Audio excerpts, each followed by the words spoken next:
We've been wondering all night, and the National Weather Service made that drive from Shreveport today to survey exactly what happened. Bryce Brown-Eisen has the details.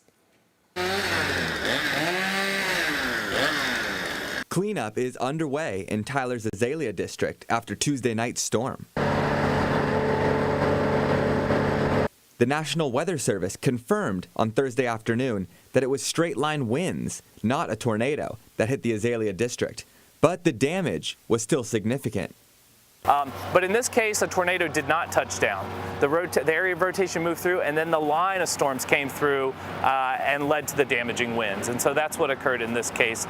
The agency reported wind speed of up to 100 miles an hour in the area Tuesday evening, and residents definitely felt it. And I realized it was heading toward me, so I jumped in the bathtub and stayed in the bathtub for about 30 minutes. After the storm passed through, this resident didn't know what to expect.